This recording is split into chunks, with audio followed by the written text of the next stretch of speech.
옛날 중국기 나라에 한 사람이 식음을 전폐하고 알아 누웠습니다. 놀랍게도 그가 곡기를 끊었던 이유는 저 하늘이 무너지면 어떡하나 그 걱정과 염려 때문에 곡기를 끊고 누워버렸어요. 이 소식을 들었던 친구가 이를 딱하게 여겨서 찾아왔습니다. 그리고 이렇게 말했습니다. 이 사람아, 어찌 하늘이 무너지겠는가? 그러자 그 사람이 또 얘기를 했습니다. 그러면 땅이 무너질 것이 아니요, 땅이 무너지면 우리는 다 끝나는 것이요 라고 했습니다. 이렇게 해서 만들어진 고사성어 하나가 있습니다. 기인지우이고요, 이걸 줄여서 기우라고 하지요. 도무지 일어날 가능성이 없는 매우 희박한 일을 지나치게 걱정하고 두려워할 때 이 기우라는 말을 씁니다. 오늘 우리는 갖가지 염려와 걱정 속에 살아갑니다. 그러한 우리들을 향하여 오늘 주님께서는 염려하지 말아라. 또 성경 전체를 통해서 주신 말씀은 내게 맡기라 말씀하여 주십니다. 여러분, 여러분의 염려는 지금 무엇입니까?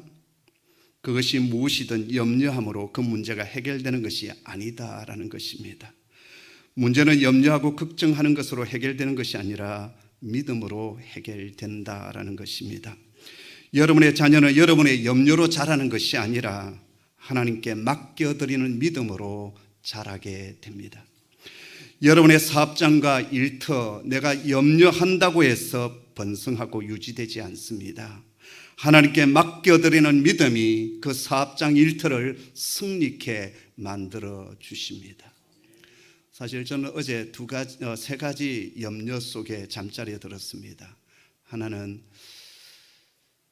우리나라 야구가 어떻게 될까? 그 결과는 보고 승리를 했더라고요. 근데 축구가 문제였습니다.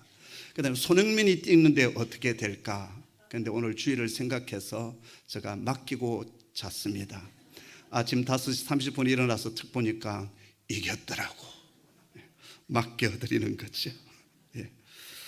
염려는 인생을 갉아먹는 무서운 적입니다.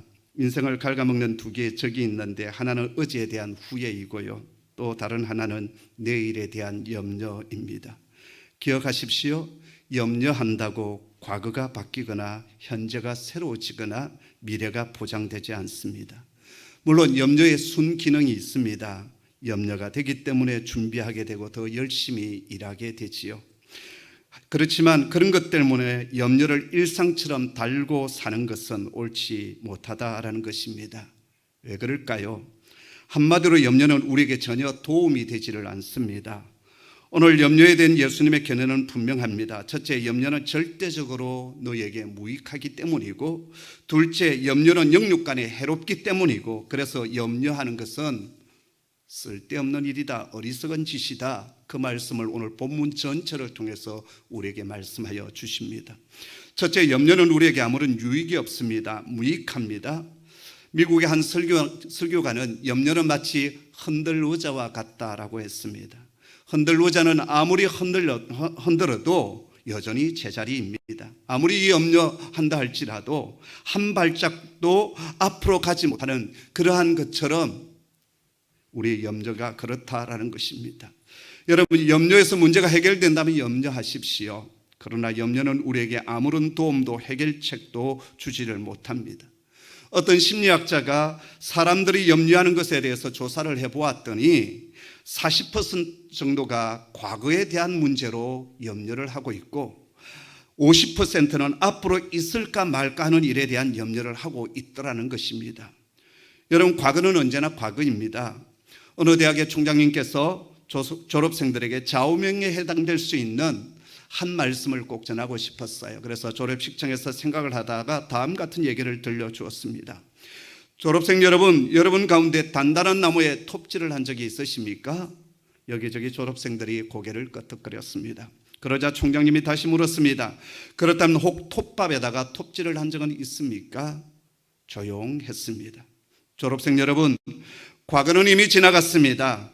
과거의 일로 걱정하고 염려하는 것은 톱밥에다가 톱질하는 것과 똑같습니다.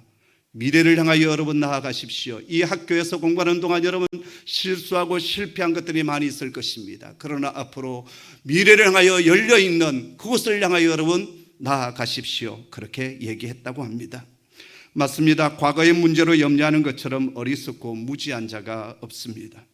과거의 문제를 우리가 아무리 염려하고 걱정해도 문제 해결에 아무런 도움이 되지를 못합니다. 여러분, 흘러가 버린 겨울물로는 물레방아를 돌릴 수가 없습니다. 미래의 문제도 마찬가지입니다. 오늘 주님은 이렇게 말씀하십니다. 27절의 말씀인데요, 너희 중에 누가 염려함으로 그 키를 한 자라도 더할 수 있겠느냐라고 하십니다. 우리의 염려가 우리의 문제를 근본적으로 해결할 수 있는 것이 아니다라는 것입니다. 이것은 어떤 일에 대해서 관심을 가지지 말아라, 생각하지 말라, 그런 뜻이 아닙니다. 불안해하거나 걱정하지 말라, 두려워하지 말라라는 것입니다. 여기서 키라는 말은요, 목숨이라는 뜻입니다. 우리가 염려함으로 목숨의 길이를 한순간에나 연장할 수 있겠습니까? 전혀 그럴 수 없습니다. 그렇기 때문에 염려하지 말라라고 말씀하십니다. 아스랭크라고 하는 사업가가 사업 때문에 근심 걱정이 떠날 날이 없었습니다. 불확실한 미래 때문에 결제리 계속 돌아옵니다. 직원들 월급을 줘야 되는데 자금은 바닥입니다. 마음이 불안하고 초조한 가운데 늘 시간에 쏙 쫓기는 생활을 하며 스트레스를 참 많이 받았습니다. 그러던 어느 날 이 아스랭크에게 문득 떠오르는 아이디어 하나가 있었습니다. 매일매일 염려에 지쳐 지내기보다는 일주일 중에 하루를 염려의 날로 정하고 그날 염려하면 얼마나 좋을까.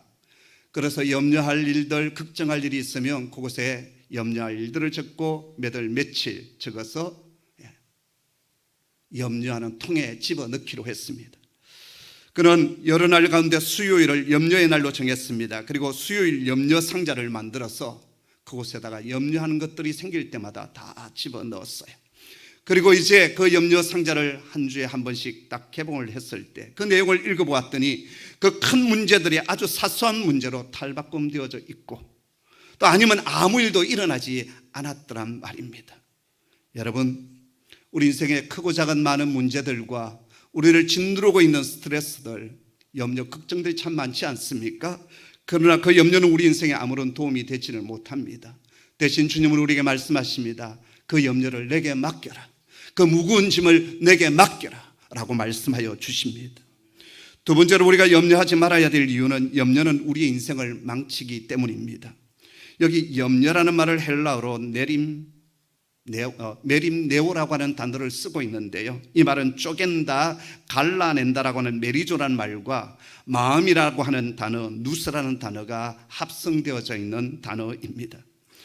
염려는요, 사람의 마음을 갈래갈래 찢어놓는 성격을 가지고 있습니다. 그리고 정상적인 생각에서 벗어나게 합니다. 이게 쌓이면 우울증에 걸리게 되죠. 정신 파탄, 생활 파탄, 인생 파탄을 초래하는 것이 염려입니다. 그래서 여러분, 염려하는 사람은 새로운 일들, 창조적인 일을 시작할 수가 없어요. 그리고 일의 성취를 가져올 수가 없습니다. 데일 카네기가 쓴 성공론이라는 책이 있습니다. 카네기는 자신의 성공론에서 무슨 위대한 전략이나 방법을 말하지 않습니다. 그가 계속 말하는 것은 불안과 염려, 공포, 불면증을 극복하는 것이 성공으로 가는 지름길임을 계속 말하고 있습니다. 우리 삶의 성공을 가로막는 것이 뭐냐? 걱정과 불안과 염려 같은 스트레스다. 카네기가 계속 그 얘기를 하고 있어요. 여러분, 염려처럼 비생산적인 것이 없습니다. 염려는 치사율이 굉장히 높은 악성 바이러스와 같습니다. 이 염려라는 악성 바이러스를 내 삶에서 몰아내게 될 때 하나님께서 주신 창조적인 새 일을 시작할 수 있고 새로운 길을 개척해 나갈 수가 있습니다.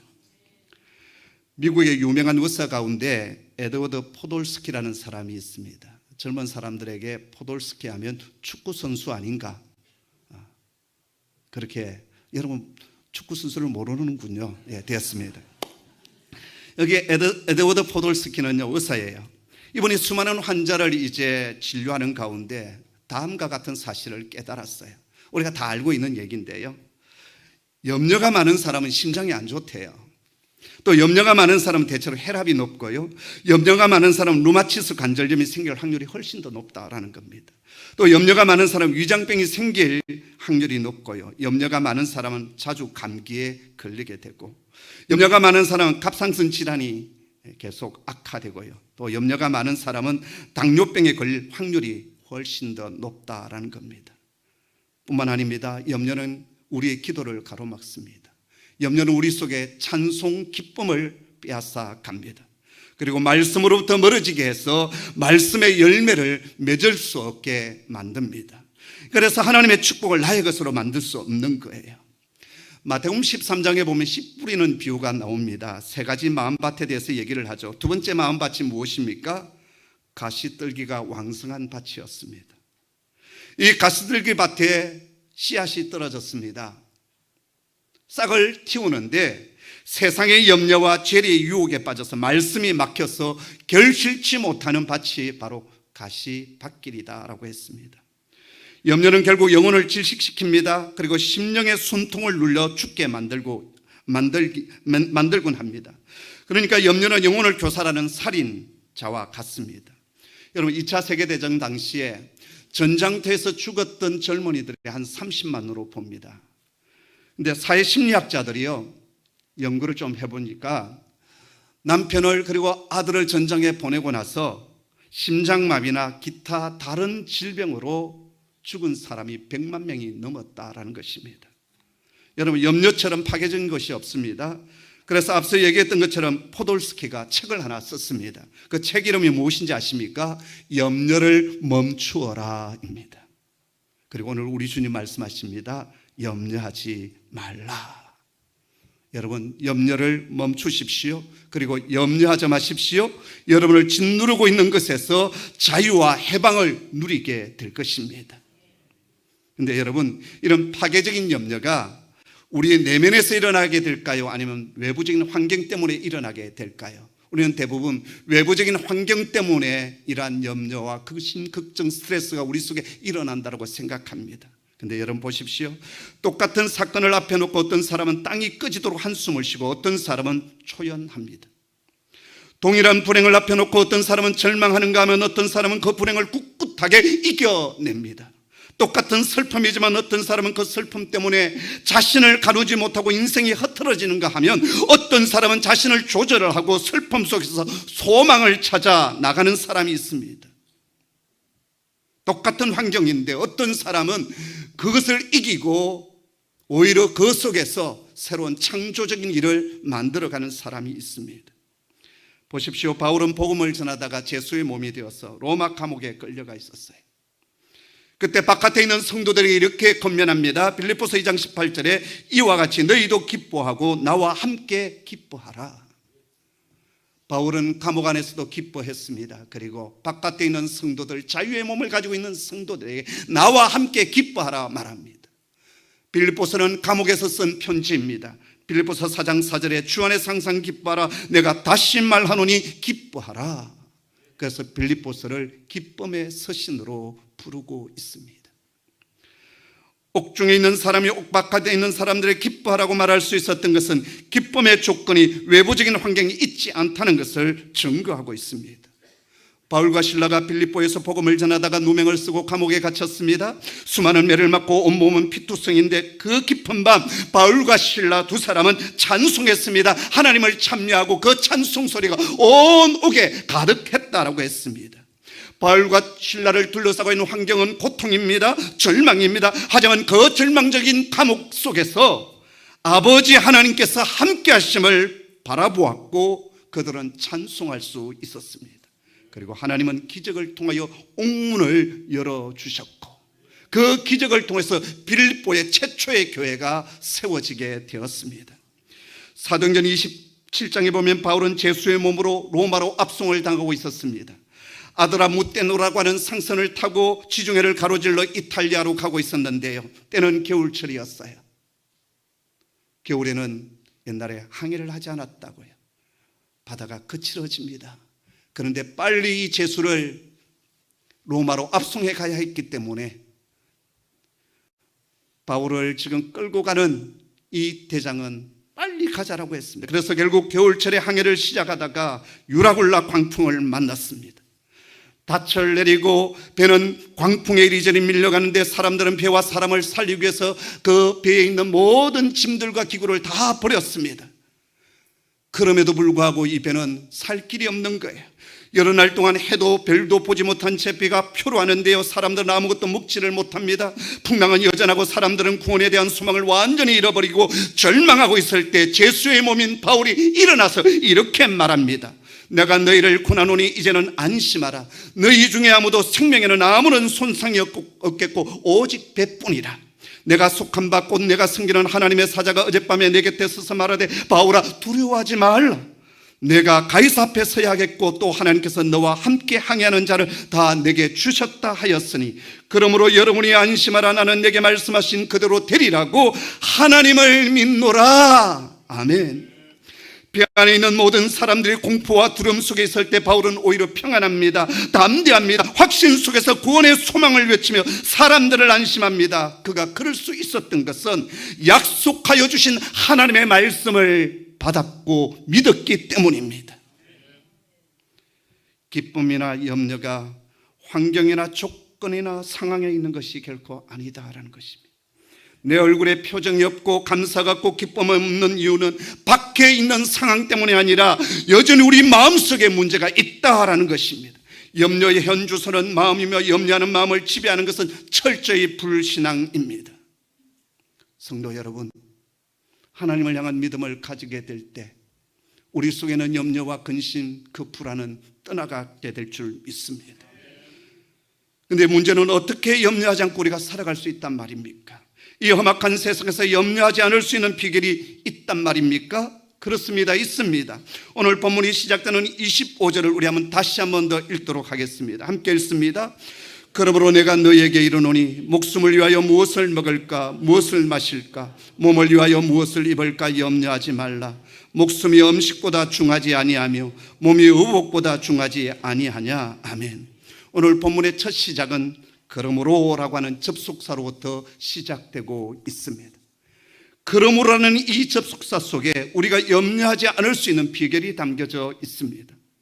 우리가 이 세상을 살면서 염려하지 말아야 될 이유와 결론이 그 앞절 24절에 내려져 있습니다. 우리 24절 같이 읽도록 하겠습니다. 함께 읽죠.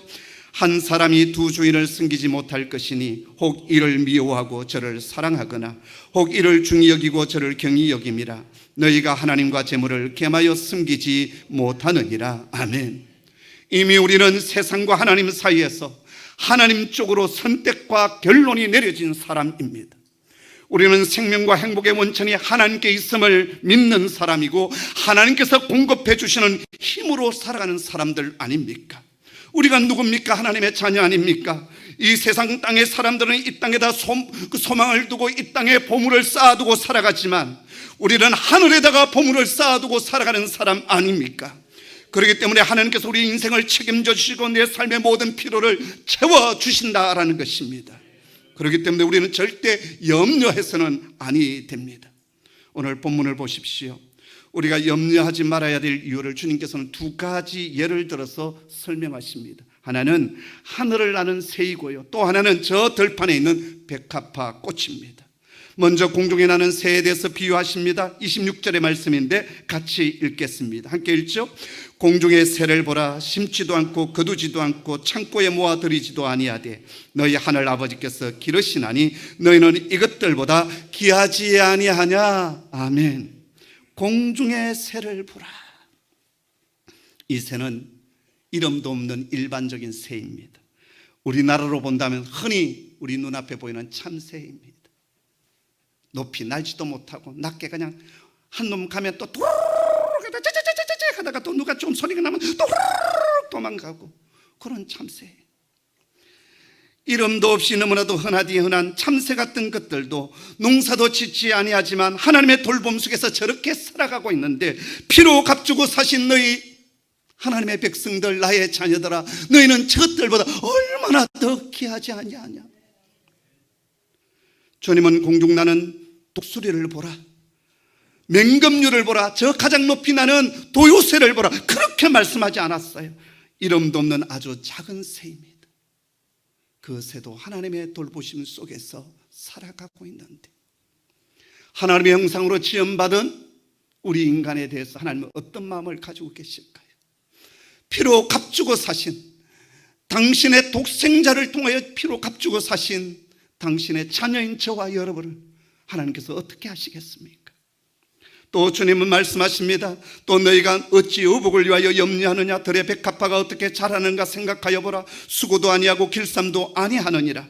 그러나 내가 너희에게 말하노니 솔로몬의 모든 영광으로도 입은 것이 이 꽃 하나만 갖지 못하였느니라.